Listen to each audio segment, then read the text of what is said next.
अश्वत्थामा के जीवन के 10 रहस्य आइए जानते हैं। दोस्तों, महाभारत में द्रोण पुत्र अश्वत्थामा एक ऐसा योद्धा था जो अकेले के ही दम पर संपूर्ण युद्ध लड़ने की क्षमता रखता था।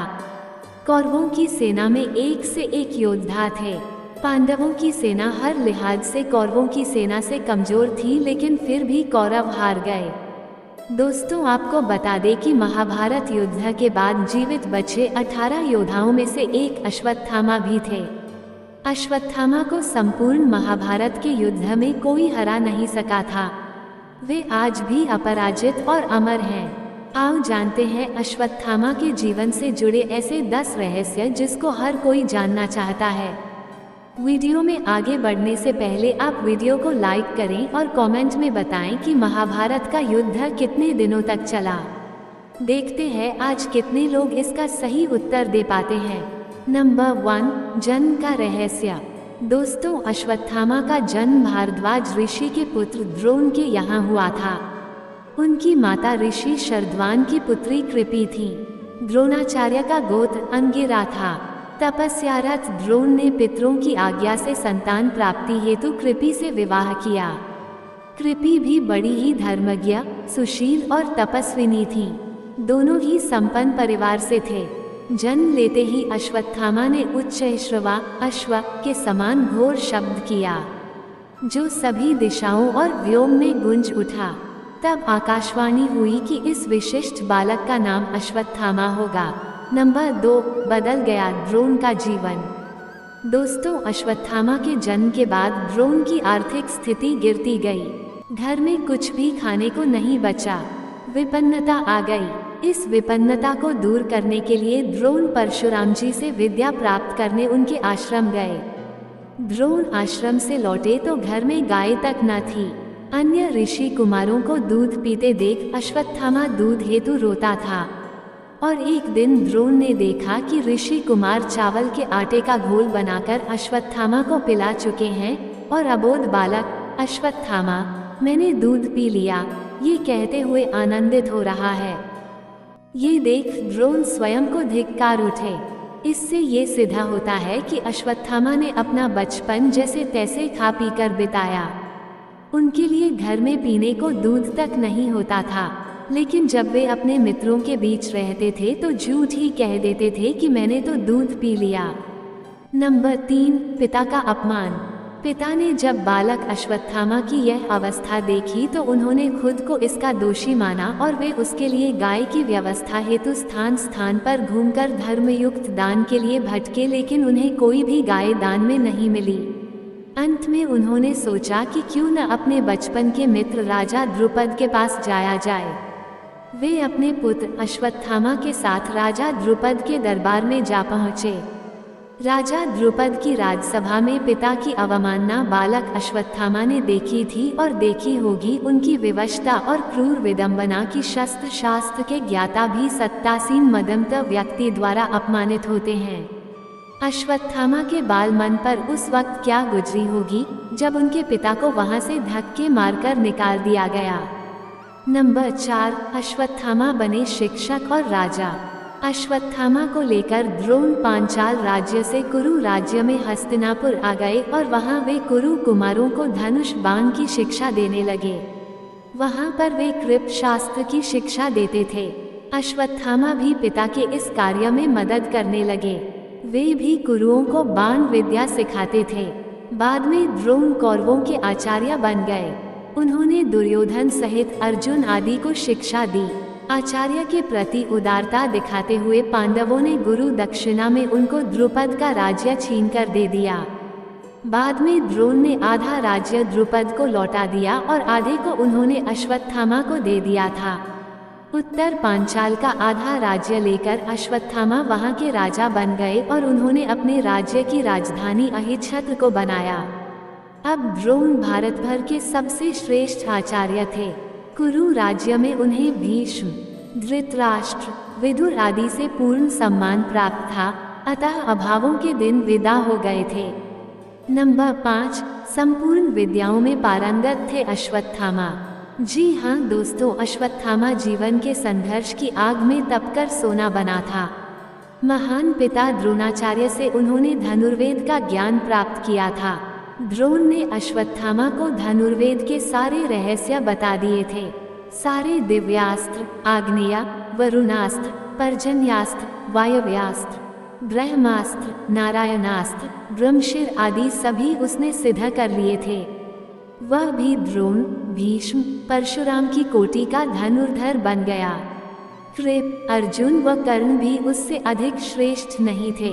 नारायणास्त्र एक ऐसा अस्त्र था जिसका ज्ञान द्रोण के अलावा महाभारत के अन्य किसी योद्धा को नहीं था। ये बहुत ही भयंकर अस्त्र था। अश्वत्थामा के ब्रह्म तेज, वीरता, धैर्य, तितिक्षा, शस्त्र ज्ञान, नीति ज्ञान, बुद्धिमत्ता के विषय में किसी को संदेह नहीं था। दोनों पक्षों के महारथी उसकी शक्ति से परिचित थे।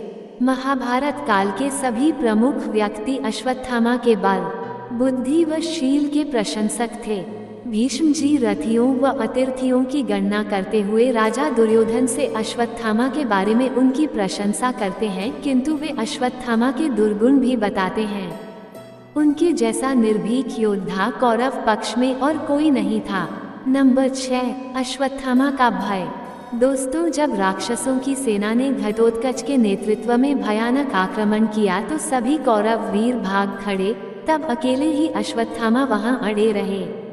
उन्होंने घटोत्कच के पुत्र अंजन पर्वा को मार डाला। साथ ही उन्होंने पांडवों की एक अक्षौहिणी सेना को भी मार डाला और घटोत्कच को घायल कर दिया। अश्वत्थामा कौरव सेना के प्रधान महारथी थे। कुरुराज ने अपने पक्ष की 11 अक्षौहिणी सेना को 11 महारथियों के सेनापतित्व में संगठित किया था।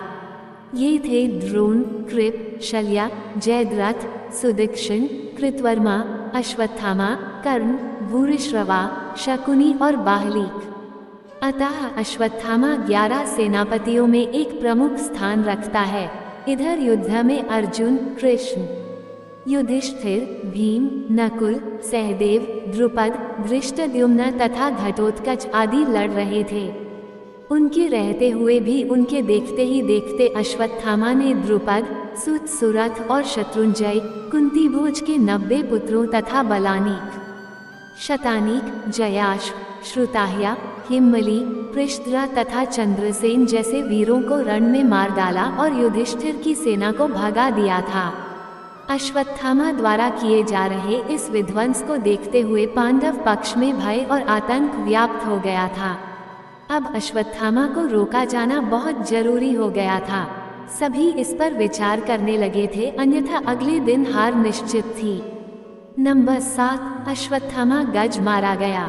भीष्म के शरशैया पर लेटने के बाद 11वें दिन के युद्ध में कर्ण के कहने पर द्रोण सेनापति बनाए जाते हैं। दुर्योधन और शकुनी द्रोण से कहते हैं कि वे युधिष्ठिर को बंदी बना लें तो युद्ध अपने आप खत्म हो जाएगा। तो जब दिन के अंत में द्रोण युधिष्ठिर को युद्ध में हराकर उसे बंदी बनाने के लिए आगे बढ़ते ही हैं कि अर्जुन आकर अपने बाणों की वर्षा से उन्हें रोक देता है। नकुल युधिष्ठिर के साथ थे व अर्जुन भी वापस युधिष्ठिर के पास आ गए। इस प्रकार कौरव युधिष्ठिर को नहीं पकड़ सके, लेकिन द्रोण की संहारक शक्ति के बढ़ते जाने से पांडवों के खेमे में दहशत फैल जाती है। पिता पुत्र ने मिलकर महाभारत युद्ध में पांडवों की हार सुनिश्चित कर दी थी। पांडवों की हार को देखकर श्री कृष्ण ने युधिष्ठिर से छल का सहारा लेने को कहा। इस योजना के तहत युद्ध में ये बात फैला दी गई कि अश्वत्थामा मारा गया, लेकिन युधिष्ठिर झूठ बोलने को तैयार नहीं थे। तब अवंतिराज के अश्वत्थामा नामक हाथी का भीम द्वारा वध कर दिया गया। इसके बाद युद्ध में ये बात फैला दी गई कि अश्वत्थामा मारा गया। जब गुरु द्रोणाचार्य ने धर्मराज युधिष्ठिर से अश्वत्थामा की सत्यता जानना चाही तो उन्होंने जवाब दिया, अश्वत्थामा मारा गया। परंतु हाथी, श्री कृष्ण ने उसी समय शंखनाद किया, जिसके शोर के चलते गुरु द्रोणाचार्य आखिरी शब्द हाथी नहीं सुन पाए और उन्होंने समझा कि मेरा पुत्र मारा गया। ये सुनकर उन्होंने शस्त्र त्याग दिए और युद्ध भूमि में आंखें बंद कर शोक में डूब गए। यही मौका था जबकि द्रोणाचार्य को निहत्था जानकर द्रौपदी के भाई धृष्टद्युम्न ने तलवार से उनका सिर काट डाला। ये समाचार अश्वत्थामा के लिए भयंकर रूप से दुखद था। पिता की छलपूर्वक हत्या के बाद अश्वत्थामा युद्ध के सभी नियमों को तोड़कर ताक में रख देता है। नंबर 8, नारायणास्त्र का प्रयोग। पिता की छलपूर्वक मृत्यु से दुखी होकर अश्वत्थामा मजबूर होकर नारायणास्त्र का प्रयोग करता है, जिसके चलते एक ही झटके में पांडवों सहित उनकी संपूर्ण सेना नष्ट हो जाती। सभी नारायणास्त्र से नष्ट हो जाते, लेकिन पांडवों को इस अस्त्र से बचने के लिए तुरंत ही कृष्ण उनसे अपने अपने अस्त्र त्याग कर रथ से नीचे उतरने का आदेश देते हैं और कहते हैं कि सभी नारायणास्त्र के सामने आत्मसमर्पण कर लो, अन्यथा मारे जाओगे। सभी पांडव और सेना ऐसा ही करती है। समर्पण से ही वे सभी बच सके। जब अश्वत्थामा ये देखता है कि सभी पांडव बच गए हैं तो उसे उस अस्त्र पर संदेह होता है। तब वो अर्जुन पर आग्नेयास्त्र का प्रयोग करता है, लेकिन श्री कृष्ण के कारण अर्जुन फिर बच जाता है। तब अश्वत्थामा को बड़ा क्रोध आता है। वो अपना धनुष फेंक देता है और अपनी विद्या पर संदेह करने लगता है। नंबर 9, अंत में ब्रह्मास्त्र का प्रयोग। 18वें दिन कौरवों के 3 योद्धा शेष बचते हैं, अश्वत्थामा, कृपाचार्य और कृतवर्मा। इसी दिन अश्वत्थामा द्वारा पांडवों के वध की प्रतिज्ञा ली गई, लेकिन समझ में नहीं आता कि कैसे पांडवों को मारा जाए। एक उल्लू द्वारा रात्रि को कौवे पर आक्रमण करने पर एक उल्लू उन सभी को मार देता है। ये घटना देखकर अश्वत्थामा के मन में भी यही विचार आता है और वह घोर कालरात्रि में कृपाचार्य तथा कृतवर्मा की सहायता से पांडवों के शिविर में पहुंचकर सोते हुए पांडवों के 5 पुत्रों को पांडव समझकर उनका सिर काट देता है। इस घटना से धृष्टद्युम्न जाग जाता है तो अश्वत्थामा उसका भी वध कर देता है। अश्वत्थामा के इस कुकर्म की सभी निंदा करते हैं। अपने पुत्रों की हत्या से दुखी द्रौपदी विलाप करने लगती है। उसके विलाप को सुनकर अर्जुन उस नीच कर्म हत्यारे ब्राह्मण पुत्र अश्वत्थामा के सिर को काट डालने की प्रतिज्ञा लेते हैं। अर्जुन की प्रतिज्ञा सुन अश्वत्थामा भाग निकलता है। तब श्री कृष्ण को सारथी बनाकर एवं अपना गांडीव धनुष लेकर अर्जुन उसका पीछा करता है। अश्वत्थामा को कहीं भी सुरक्षा नहीं मिली तो भय के कारण वो अर्जुन पर ब्रह्मास्त्र का प्रयोग कर देता है। मजबूरी में अर्जुन को भी ब्रह्मास्त्र चलाना पड़ता है। ऋषियों की प्रार्थना पर अर्जुन तो अपना अस्त्र वापस ले लेता है, लेकिन अश्वत्थामा अपना ब्रह्मास्त्र अभिमन्यु की विधवा उत्तरा की कोख की तरफ मोड़ देता है। कृष्ण अपनी शक्ति से उत्तरा के गर्भ को बचा लेते हैं। अंत में श्री कृष्ण बोलते हैं, हे अर्जुन, धर्मात्मा, सोए हुए, असावधान, मतवाले, पागल, अज्ञानी, व्रतहीन, स्त्री तथा बालक को मारना धर्म के अनुसार वर्जित है। इसने धर्म के विरुद्ध आचरण किया है। सोए हुए निरपराध बालकों की हत्या की है। जीवित रहेगा तो पुनः पाप करेगा, अतः तत्काल इसका वध करके और इसका कटा हुआ सिर द्रौपदी के सामने रखकर अपनी प्रतिज्ञा पूरी करो। श्री कृष्ण के इन वचनों को सुनने के बाद भी अर्जुन को अपने गुरुपुत्र पर दया आ गई और उन्होंने अश्वत्थामा को जीवित ही शिविर में ले जाकर द्रौपदी के समक्ष खड़ा कर दिया। पशु की तरह बंधे हुए गुरुपुत्र को देखकर द्रौपदी ने कहा, हे आर्यपुत्र, ये गुरुपुत्र तथा ब्राह्मण है। ब्राह्मण सदा पूजनीय होता है और उसकी हत्या करना पाप है। आपने इनके पिता से इन अपूर्व शस्त्रास्त्रों का ज्ञान प्राप्त किया है। पुत्र के रूप में आचार्य द्रोण ही आपके सम्मुख बंदी रूप में खड़े हैं। इनका वध करने से इनकी माता कृपी मेरी तरह ही कातर होकर पुत्र शोक में विलाप करेगी। पुत्र से विशेष मोह होने के कारण ही वह द्रोणाचार्य के साथ सती नहीं हुई। कृपी की आत्मा निरंतर मुझे कोसेगी। इनके वध करने से मेरे मृत पुत्र लौटकर तो नहीं आ सकते, अतः आप इन्हें मुक्त कर दीजिए। द्रौपदी के इन धर्मयुक्त वचनों को सुनकर सभी ने उसकी प्रशंसा की। इस पर श्री कृष्ण ने कहा, हे अर्जुन, शास्त्रों के अनुसार पतित ब्राह्मण का वध भी पाप है और आत्ताई को दंड न देना भी पाप है, अतः तुम वही करो जो उचित है। उनकी बात को समझकर अर्जुन ने अपनी तलवार से अश्वत्थामा के सिर के केश काट डाले और उसके मस्तक की मणि निकाल ली। मणि निकल जाने से वो श्रीहीन हो गया। बाद में श्री कृष्ण ने अश्वत्थामा को 6000 साल तक भटकने का शाप दिया। अंत में अर्जुन ने उसे उसी अपमानित अवस्था में शिविर से बाहर निकाल दिया। नंबर 10, कहाँ चले गए अश्वत्थामा। इस प्रकार हिंसा और अभिशाप में, क्रोध और विषाद में इस महान विद्वान और दुर्धर्ष वीर की कथा का समापन होता है। युधिष्ठिर ने भगवान कृष्ण के सामने प्रश्न रखा था कि अकेले अश्वत्थामा ने इतना भयानक कांड कैसे कर दिया। कृष्ण कहते हैं कि यह कर्म अश्वत्थामा ने शिवजी से प्राप्त शक्ति से किया। कृप, हार्दिक्य तथा अश्वत्थामा, द्रोणी तीनों ने महाविनाश कर यह संवाद दुर्योधन से कहा। फिर राजा धृतराष्ट्र को बताया और कहा कि हम 3 हैं और पांडव 5 हैं और कोई नहीं बचा। फिर वे तीनों दिशाओं में चले गए। कृप हस्तिनापुर गए, कृतवर्मा द्वारिका तथा द्रोणी अश्वत्थामा व्यास के साथ वन चले गए।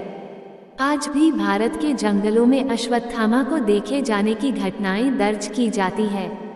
कभी उसे मध्य प्रदेश के जंगलों में देखा गया तो कभी उड़ीसा के और कभी उत्तराखंड के जंगलों में। अश्वत्थामा आज भी जीवित है और वो कल्प के अंत तक जीवित रहेंगे। दोस्तों, अंत में अश्वत्थामा की मस्तक मणि का रहस्य जानते हैं।